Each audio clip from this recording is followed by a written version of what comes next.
बहुत बड़ा खेल हो गया है। डोनाल्ड ट्रंप ने बीच मीटिंग में पुतिन से फोन पर बात की और फिर वो फैसला किया जिसकी वजह से यूक्रेन को बहुत बड़ा झटका लगने वाला है। देखिए रिपोर्ट।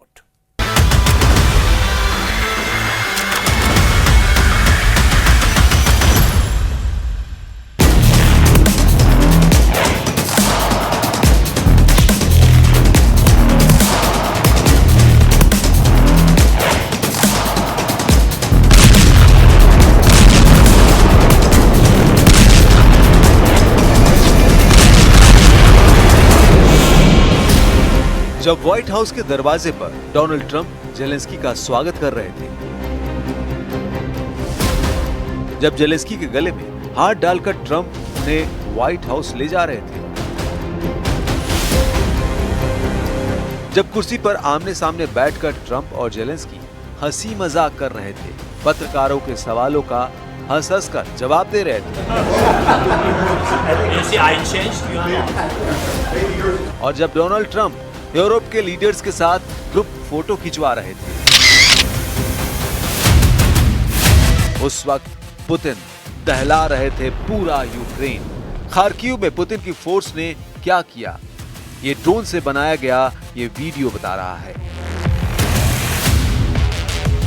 इस अपार्टमेंट पर बैलिस्टिक मिसाइल से हमला हुआ, 3 लोगों की मौत हो गई, जिसमें एक 2 साल का बच्चा भी था। 17 लोग घायल हुए हैं। जब यूक्रेन को लेकर नेटो देश आमने सामने बैठकर बातें कर रहे थे, जब ट्रंप के साथ मिलकर यूक्रेन पर रूस का कब्जा हटाने की मिन्नतें की जा रही थी, ठीक उसी वक्त पुतिन की फौज यूक्रेन के नए नए इलाकों पर अपना झंडा फहरा रही थी। ये तस्वीरें बता रही हैं कि यूक्रेन में क्या होने जा रहा है। 18 अगस्त की रात को पुतिन ने जो बमबारी की, 19 अगस्त की सुबह उसके बाद का हश्र देखा जा सकता है। ये मध्य यूक्रेन में निप्रो नदी के पास बसा क्रेमेंचुक शहर का नजारा है। पूरी दुनिया सवाल पूछ रही है कि 18 अगस्त को व्हाइट हाउस में हुई मीटिंग का क्या हुआ। क्या यूक्रेन का युद्ध रुकेगा? क्या सीज फायर होगा?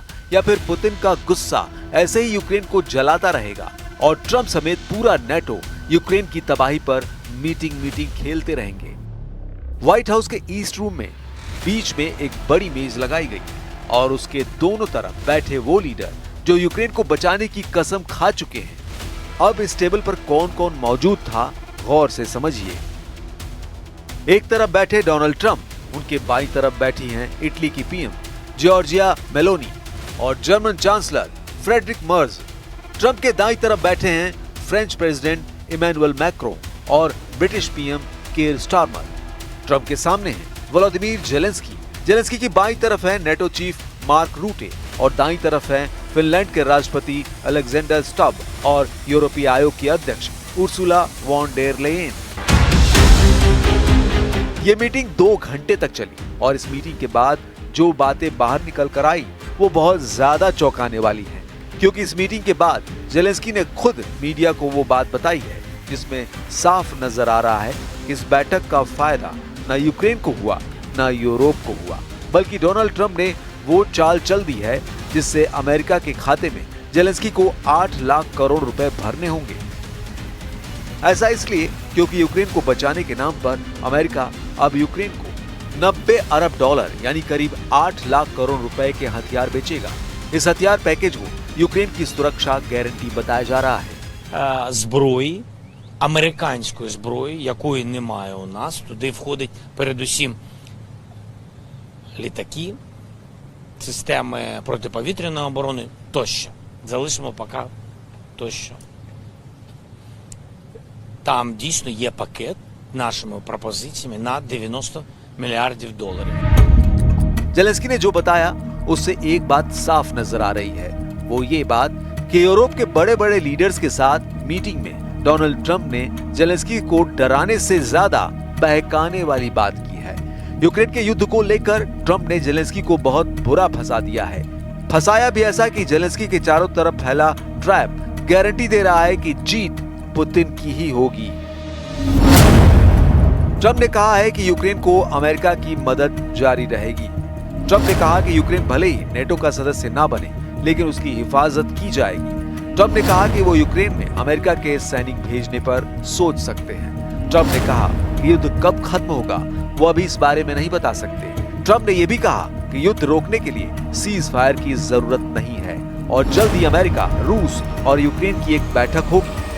Глава Соединенных Штатов и его команда, во-первых, искренне хотят достичь результата, который будет долгосрочным, устойчивым, надежным, в отличие от европейцев, которые на тот момент твердили на каждом углу, что только прекращение огня, и после этого они будут продолжать поставлять Украине оружие. इस मीटिंग के दौरान जब यूक्रेन की सुरक्षा गारंटी पर बात हो रही थी और ट्रंप कह रहे थे कि अमेरिका और यूरोप के देश मिलकर काम करेंगे, इन 40 मिनटों के बारे में जर्मन चांसलर फ्रेडरिक मर्ज ने बताया कि पुतिन सिर्फ 15 मिनट के अंदर जेलेंस्की से मुलाकात के लिए राजी हो गए और अब अगले 2 हफ्तों में पुतिन और जेलेंस्की के बीच बातचीत हो सकती है ताकि युद्ध रोकने पर कोई समझौता हो सके।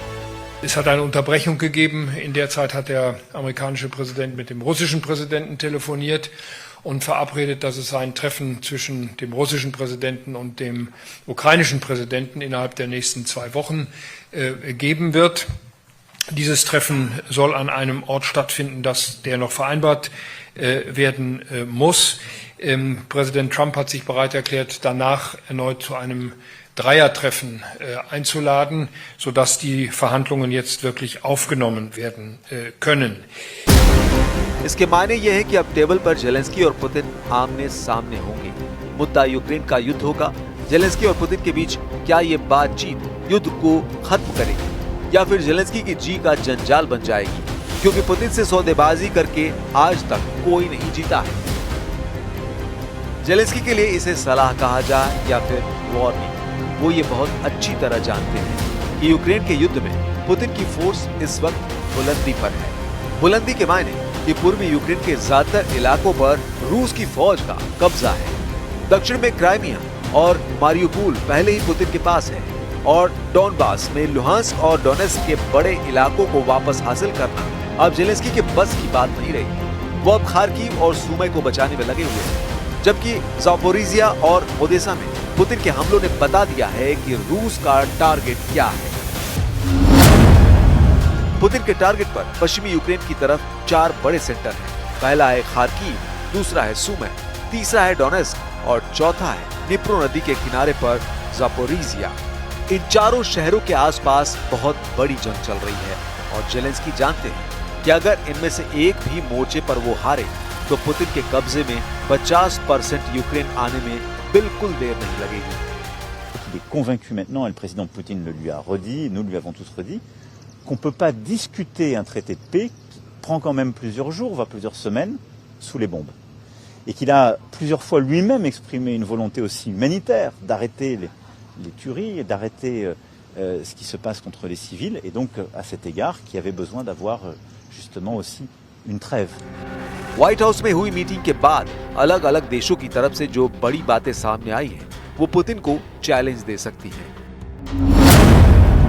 मीटिंग में जर्मन चांसलर ने कहा कि पुतिन जेलेंस्की की बैठक से पहले सीज फायर जरूरी है। फ्रांस के राष्ट्रपति इमैनुअल मैक्रों ने कहा कि सिर्फ यूक्रेन नहीं, पूरे यूरोप की सुरक्षा का मुद्दा है। ब्रिटिश पीएम केयर स्टारमर ने कहा कि त्रिपक्षीय बातचीत बड़ा कदम होगा। इटली की प्रधानमंत्री जॉर्जिया मेलोनी ने कहा कि दोबारा युद्ध शुरू ना हो। Nyt täytyy muistaa, että Putiniin kannattaa harvemmin luottaa. Eli nyt jää nähtäväksi, onko hänellä rohkeutta tulla tämän tyyppiseen tapaamiseen, onko hänellä rohkeutta tulla kolmiväliseen tapaamiseen vai pelaako hän jälleen kerran aikaa.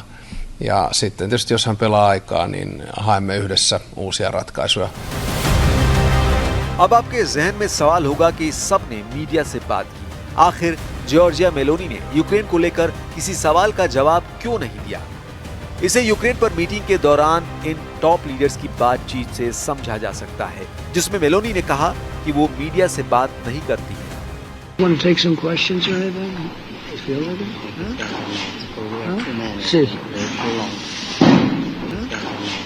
Huh? See. Ukraine की जंग को लेकर Zelensky का नजरिया साफ है। उन्होंने कहा कि पुतिन चाहे जितने बम बरसाएं, वो बहुत अच्छी तरह जानते हैं कि यूक्रेन का बंटवारा नहीं होने दिया जाएगा, चाहे इसके लिए कोई भी कीमत क्यों न चुकानी पड़े। वैसे ट्रंप से बातचीत के लिए जेलेंस्की को बाकायदा ट्रेनिंग मिली और उन्हें ये ट्रेनिंग ब्रिटेन के प्रधानमंत्री कीर स्टारमर ने दी।